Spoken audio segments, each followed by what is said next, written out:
Dan penggelapan wedding organizer Ayu Puspita terus bergulir. 3 orang diperiksa sebagai saksi.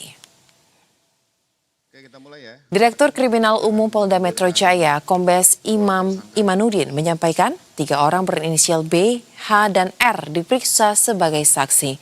Ketiganya belum ditemukan alat bukti cukup untuk menetapkan mereka sebagai tersangka. Hingga kini, tim penyidik telah menetapkan 2 tersangka, yakni Ayu Puspita selaku pemilik WO dan Dimas Haryo selaku pegawai WO Ayu Puspita.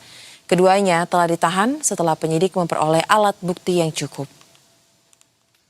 Oke, kita mulai ya, rekan-rekan. Tadi dipertanyakan terhadap 3 orang, memang ada 3 orang yang kami mintai keterangan atas kesaksian yang bersangkutan. Jadi terhadap 3 orang ini kami mintai keterangan sebagai saksi yang mengetahui dari proses perjalanan kegiatan WO by Ayu.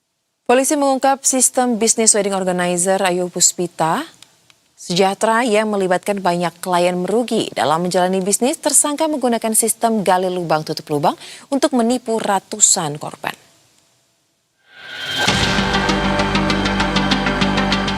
Kasus penipuan dan penggelapan wedding organizer atau WO milik Ayu Puspita mengungkap praktik bisnis bermasalah selama bertahun-tahun. Polisi menyebut usaha itu telah dijalankan dengan pola gali lubang tutup lubang untuk menipu ratusan korban.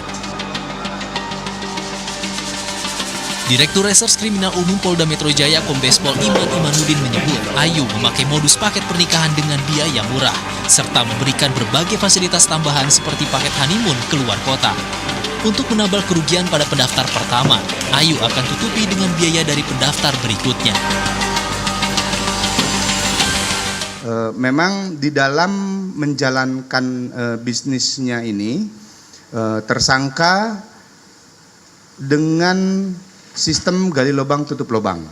Sehingga untuk menutupi kegiatan yang daftar lebih dahulu, karena nilainya murah, kemudian dia akan tutupinya dengan pendaftar berikutnya.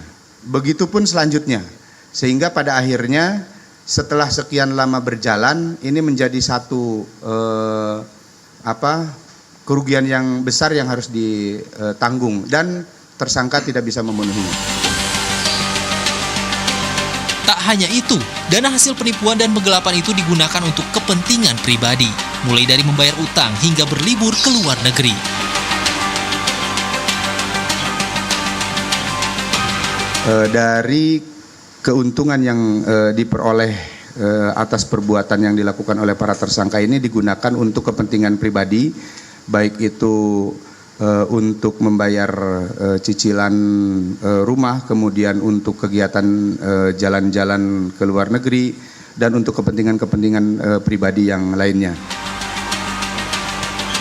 Selain menetapkan 2 tersangka, Polda Metro Jaya terus menelusuri kemungkinan adanya aset lain yang disembunyikan atau dialihkan ke pihak lain. Hingga kini, polisi telah menerima 207 laporan pengaduan terkait kasus itu. Di antaranya 199 laporan berasal dari calon pengantin dan 8 lainnya adalah laporan polisi ataupun pihak vendor. Sementara estimasi kerugian korban mencapai 11,5 miliar rupiah. Cesa Andini, Singgih Nugroho, Berita 1, Jakarta.